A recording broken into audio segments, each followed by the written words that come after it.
या good afternoon students. हम अपनी series 10+2 differentiation average coaching institute Phagwara in the service of students.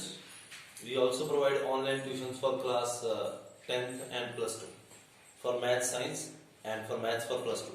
Okay, आज हम अपनी कंटिन्यूड सीरीज में एक्सरसाइज 5.6 कवर करेंगे। ये कंसेप्ट बड़ा अलग सा है जिसमें हम एक कंसेप्ट की बात करते हैं, वो है पैरामीट्रिक फंक्शन। पैरामीट्रिक फंक्शन क्या है? पैरामीट्रिक फंक्शन वो फंक्शन है जहां पे एक फंक्शन डायरेक्टली दूसरे पे डिपेंड नहीं करता। जैसे मैंने बोला y = t and x = t square, ठीक है। तो और हमें वो पूछता है निकालने के लिए dx dy/dx। तो ये मेरा पैरामीट्रिक फंक्शन है। पैरामीट्रिक फंक्शन ये कहता है कि my y is dependent upon t and my x is also dependent upon t, but x और y में आपस में कोई रिलेशन नहीं है और मेरे को वो आंसर पर वो एग्जाम में मेरे को वो आंसर dy/dx की फॉर्म में पूछता है। तो ठीक है, बड़ा सिंपल कंसेप्ट है। जो आपके पास फंक्शन की फॉर्म दे रखी है तो मैं इसको अलग से डिफरेंशिएट करूंगा t की बेसिस पे, तो मेरे पास dy/dt आ जाएगा और इसको मैं अलग से डिफरेंशिएट करूंगा दूसरे वाले को dx/dt। अगर dt नीचे लिखूंगा तो ये ऊपर चला जाएगा और ये कट के आंसर आ जाएगा। ठीक है, हम अभी क्वेश्चन करके देखते हैं, फिर आपको क्लैरिटी और आएगी। ये बेसिक है, रिपीट कर रहा हूं कि पैरामीट्रिक फंक्शन वो फंक्शन है जहां पे एक फंक्शन डायरेक्टली दूसरे पर रिलेटेड नहीं है। अभी तक हमने क्या देखा था कि y और x में आपस में रिलेशन था। कहीं बोला था y = sin x और वो dy/dx निकालने को बोलता था, पर इस केस में x और y डायरेक्टली रिलेटेड नहीं है, हाँ इनडायरेक्टली रिलेटेड है कि दोनों सेम फंक्शन पे डिपेंड कर रहे हैं और उसके बेस पे वो आपको dy/dx निकालने को बोलता है। ठीक है, तो आज हम पैरामीट्रिक फंक्शन की एक्सरसाइज 5.6 की शुरू करेंगे, जिससे हम बेसिक फर्स्ट क्वेश्चन करेंगे, जिससे आपको क्लैरिटी हो जाएगी। जहां वो बोलता है x and y are connected parametrically, solve the equation by without eliminating the parameter and find dy/dx। तो आपको क्वेश्चन में दे रहा है कि x = बेटा 2at² और y में आपको दे रहा है क्वेश्चन में 84। फर्स्ट क्वेश्चन है ये एक्सरसाइज का। ठीक है, तो हमने पहले dy/dt निकाल लिया है, फॉर्मूला वही लगेगा। ये a है, a कांस्टेंट रहेगा और d/dt के हिसाब से t4 करोगे तो ये आ जाएगा xn का फॉर्मूला nxn-1, तो 4n-1, तो ये आपका हो गया 4a/t³। ये आपकी फर्स्ट इक्वेशन बन गई dy/dt की फॉर्म में। अब आपको x को लेते हैं dx/dt, तो 2a कांस्टेंट है वो बाहर आ जाएगा और d/dt आप करेंगे। ठीक है, तो ये आपका t² है, तो ये आ गया आपका 4at आपका आंसर आ गया। ठीक है जी, अब आपको इसको करेंगे कि dy/dx क्या है। आप इसको ऐसे भी लिखते हैं, कोई जरूरी नहीं है कि हर चीज बुक के हिसाब से लिखनी है, आप इसको ऐसे भी एक्सप्रेस कर सकते हैं। अंडरस्टैंडिंग क्लियर चाहिए डिफरेंशिएशन में। तो ऊपर वाली टर्म आपने जो निकाली बेटा 4at³ आ गया और नीचे वाला आपका 4at आ गया, आपका आंसर आ गया t²। ठीक है जी, अब t² आपका आ गया है तो ये आपका आंसर है। सो dy/dx आंसर जो आपसे पूछता था t² विदाउट एलिमिनेटिंग दी पैरामीट्रिक फंक्शन, तो t यहां पे लिखे पैरामीट्रिक फंक्शन। ये आपका फर्स्ट क्वेश्चन होगा। मेरे ख्याल से इसमें आपको कोई दिक्कत नहीं होनी चाहिए। ठीक है, गुड। अब हम अगले क्वेश्चन पे करेंगे। 3 क्वेश्चन सॉल्व करके दिखाएंगे आपको, बाकी आप प्रैक्टिस कर सकते हैं। अगर कोई और क्वेश्चन करने में दिक्कत है तो आप हमें लिखते हैं, हम आपको रिप्लाई करेंगे। ठीक है, अब हम एक और क्वेश्चन करते हैं जहां पे एग्जाम में आने के चांस बहुत ज्यादा हैं। फर्स्ट क्वेश्चन की बेस पे सेकंड भी कर लोगे आप, थर्ड भी कर लोगे, फोर्थ भी कर लोगे। अब फिफ्थ क्वेश्चन थोड़ा सा मुझे ट्रिकी लग रहा है एग्जामिनेशन पॉइंट ऑफ व्यू के हिसाब से। तो x आ गया आपका cos theta minus cos 2 theta, ठीक है, और y आ गया आपका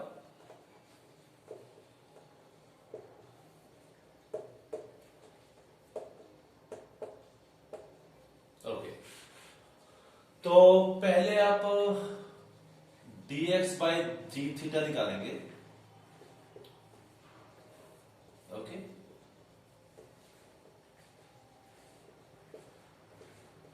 साथ साथ आप मेरे करते हैं, किसी की स्पीड तेज है तो मेरे को आंसर वो जल्दी करके वेरीफाई कर ले। तो d by D theta of cos theta क्या होगा, माइनस साइन थीटा, ठीक है जी। और cos 2 थीटा का माइनस माइनस प्लस हो गया बेटा, sin 2 थीटा। और 2 थीटा पैरामेट्रिक है तो 2 थीटा की दोबारा करूंगा तो 2 आंसर आ जाएगा, गॉट इट।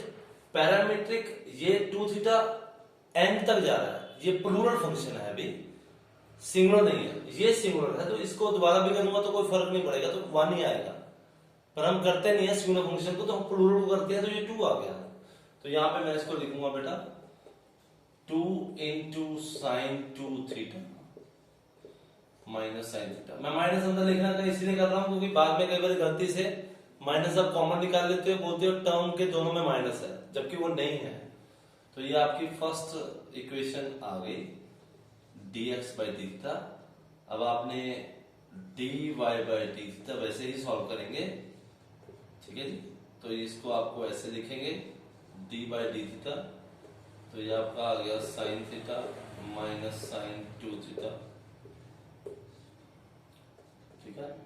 तो ये आगा आपका cos theta minus 2 cos 2 theta, ठीक है। अब आपको डिवाइड करेंगे, सो dy बाई dx आपके पास आ जाएगा। इन पैरामेट्रिक क्वेश्चंस में थोड़ी सी समस्या रहती है ट्रिग्नोमेट्रिक फंक्शन को लेकर, जहां पे कई बार आंसर मैच नहीं करता। तो आपने इस चीज से घबराना नहीं है कि कई बार मेरा आंसर नहीं मैच कर रहा, हम कोशिश करेंगे, हो सकता है मेरा भी ना मैच करे, ठीक है। पर हम कुछ ऐसा चीज नहीं यूज करेंगे, कोई ऐसा फॉर्मूला जिससे क्वेश्चन की शक्ल ही बदल जाए। कोशिश करेंगे कि आंसर आ जाए, नहीं आएगा तो हम कुछ नहीं कर पाएंगे।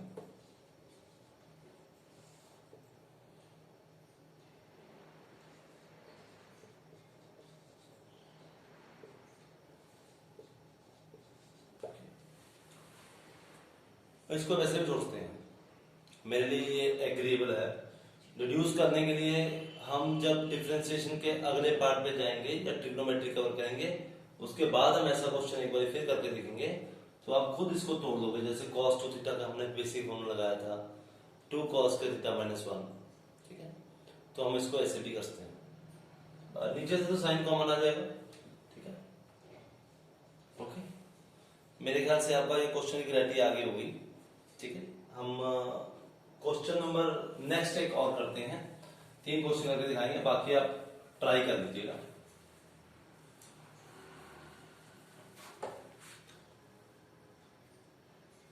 ओके, मैं थोड़ा सा टफ क्वेश्चन करूंगा, क्वेश्चन नंबर 11, जो एग्जामिनेशन पॉइंट ऑफ व्यू से भी काफी इंपॉर्टेंट है, ठीक है जी। मैं क्वेश्चन नंबर 11 में लिखता हूं x is equal to a sine cube x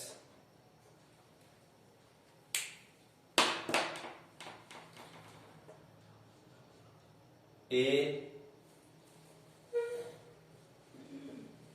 sign cube t under a sine cube t under root. 11th question आप नोट कीजिए, ठीक है, ओके। और दूसरा आप y लिखिए, y is equal to a cos inverse t. अब एक फॉर्मूला हमने नहीं किया था, मैंने इंटेंशनल नहीं करवाया था आपको, ठीक है। वो फॉर्मूला होता है D by D x of A की पावर एक्स, ठीक है। तो इसका फॉर्मूला बड़ा सिंपल है, दैट इज ओके। अब आप देखिए क्या करेंगे, अगर मैं इसको लॉग लेके सॉल्व करता हूं बोथ साइड्स करके, तो ये आंसर क्या बनेगा, को बता सकता है मुझे, को बता सकता है, कोई नहीं बताएगा। ओके, तो हम इसको सॉल्व करते हैं, ए एक्स को सॉल्व करके दिखाता हूं कि क्या आंसर आएगा। इसको लिया तो आपने लॉग लिया बेटा, तो लॉग लिया तो ये आ गया एक्स लॉग ए, ठीक है। डिफरेंशिएट किया तो ये वाई उधर चला जाएगा, तो D Y by D X आपका आंसर आएगा बेटा A raise to power X into log A, ये आपका आंसर है, ठीक है। तो इसको मैं इसलिए लिख रहा हूं क्योंकि ये मैंने पीछे नहीं कवर करवाया था, क्योंकि वहां पे कोई ऐसा क्वेश्चन नहीं था। तो D Y D x of A की पावर एक्स इज दिस, ठीक है। अब इसको करने के काफी तरीके हैं। Normally this is a constant, A is a constant, but उसकी पावर में एक्स है, ठीक है। तो हम इसको लॉग से भी कर सकते हैं, हम इसको बिना लॉग का भी कर सकते हैं। आपको जो क्लैरिटी है वो आप कर लीजिए, पर इसमें वो प्रूव करना चाहता है कि आपको प्रूव करना है कि D Y by D x is equal to y minus y divided by x. तो इसलिए क्वेश्चन थोड़ा सा और टिपिकल बन जाता है कि हमें वो प्रूव करने को बोल रहा है, ठीक है। हम शुरू करते हैं क्वेश्चन को, ये हम नीचे लिखा रखता हूं ताकि आपको क्लैरिटी रहे कि D Y by D x of A का जो D Y by D X है वो आंसर क्या आता है, ठीक है। ओके, आप पहले कोई भी एग्जाम लीजिए, हो सकता है क्वेश्चन करते हुए गलत हो जाए, तो पर कभी भी एग्जाम में क्रॉस नहीं मारना। अब आपने क्वेश्चन को देखना है कि ये क्वेश्चन होगा कैसे।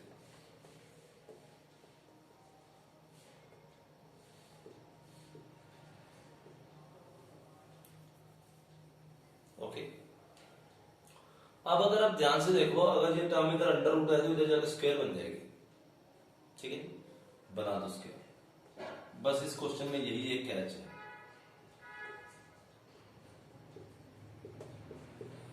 dx बटा dt किया आपने,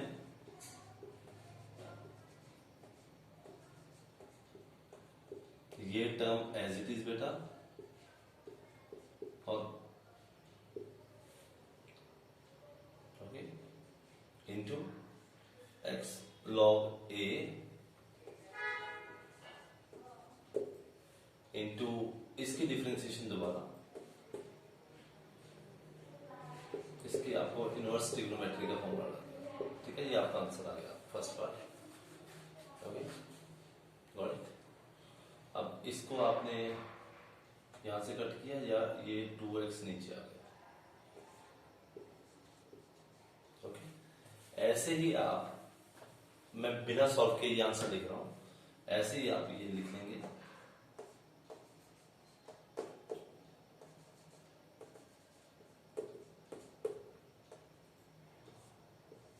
ठीक है। और ये बेटा एज इट इज ऐसे, और d by D x of cos inverse की जो डिफरेंशिएशन होती है वो -1 by under root of 1 minus t square होती है, ठीक है। अब हम इसको डिवाइड करेंगे, d Y by d t को डी बाई डी एक्स लिखता हूं, तो देखिए क्या क्या बचेगा। कुछ रकमें तो डायरेक्ट कट रही हैं, तो वाई वाली रकमें ऊपर, तो के ऊपर क्या बच गया जी,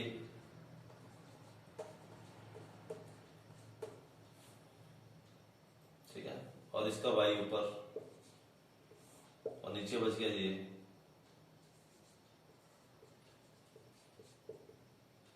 इसका एक्स नीचे, ठीक है। अब देखिए आपने साइन इनवर्स को एक्स क्या लिखा था और इसको आपने क्या लिखा था, ठीक है। अब वैल्यू सब्स्टिट्यूट करेंगे तो आपका आंसर एग्जैक्ट आ जाएगा जो आप चाहते हैं।